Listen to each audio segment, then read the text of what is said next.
يا رسول الله الصلاة والسلام عليك يا سيدي يا حبيب الله الصلاة والسلام عليك يا سيدي يا رحمة للعالمين وعلى آلك وأصحابك يا سيدي يا خاتم النبيين. اللهم جل جلاله وعم نواله وعظم شأنه وعظم برهانه وجل ذكره وعز اسمه بحمد صلاة مہربان اللہ رحمت قولی رحمت کائنات رحمت مصطفیٰ جناب محمد مصطفیٰ صلی اللہ علیہ وآلہ وسلم کی بارگاہ بے نسبہ کے اندر ہدیہ درود خاص کرنے کے بعد واجبان کرام عزت کو اور تقریم کے لائق بزرگ کو دوستوں بھائی کو عزیز بچوں السلام علیکم ورحمۃ اللہ وبرکاتہ. محرم حرام کا دن ہے اور جمعۃ المبارک کی بابرکت کڑی ہے.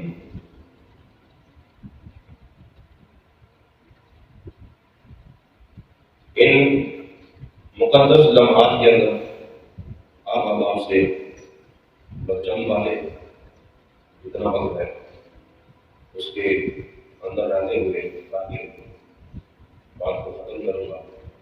اس سے پہلے بات یہ ہے کہ اگر مجھے اور آپ کو 9 اور 10 محرم کی حرمت کا ابھی تک اندازہ نہیں ہوا، یعنی آپ صلی اللہ علیہ وسلم جب مکہ شریف سے ہجرت کر کے مدینہ طیبہ تشریف لائے تو آپ نے دیکھا کہ وہاں کے بسنے والے غیر مسلم لوگ جن میں یہودی بھی تھے عیسائی بھی تھے وہ 10 محرم کا روزہ رکھتے تھے. اللہ کے محبوب صلی اللہ علیہ وسلم نے ارشاد فرمایا صرف 10 محرم کا ہم نے روزہ نہیں رکھنا، اس لیے ان سے ہماری مشابہت ہو جائے گی، ہمارا معاملہ مشرکین سے ایک جیسا ہو جائے گا.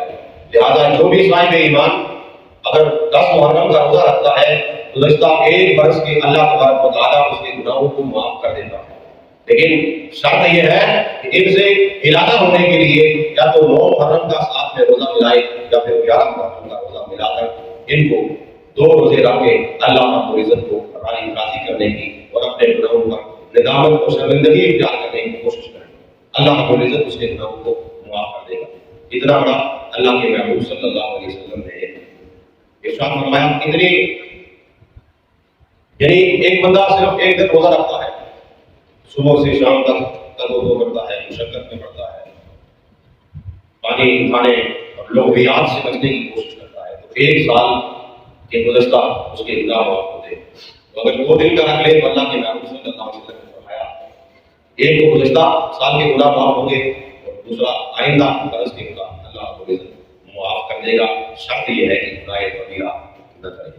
تو حضرات گرامی 10 محرم الحرام اللہ کے محبوب خدا احمد مصطفیٰ جناب محمد مصطفیٰ صلی اللہ علیہ وسلم کے اس پیارے اس خوبصورت اور حسین نوازے سید الشہداء امام علی مقام امام حسین رضی اللہ تعالیٰ عنہ یوم شہادت ہے اور ان کے وفات کا.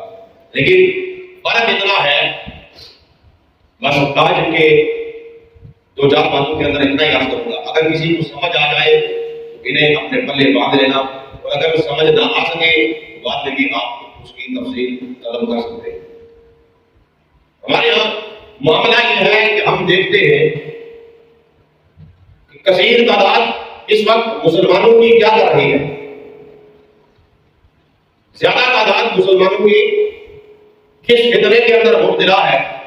ہم یہ سمجھتے ہیں کہ شاید حق پر ہونے کی دلیل یہی ہے کہ چونکہ زیادہ مسلمان ایک طرف ہو گئے، سینہ گوبی کرنے والے، گلے پھاڑنے والے، اپنے جسم سے لباس اتارنے والے، اپنے آپ کو خنجروں سے زخمی کرنے والے، اپنے آپ کو خنجروں کی برملا صبح سے شام تک ایک ہی بات یا حسن یا حسین یا حسین رضی اللہ تعالیٰ عنہ ایک ہی فکرے کو بار بار دہرانے والے.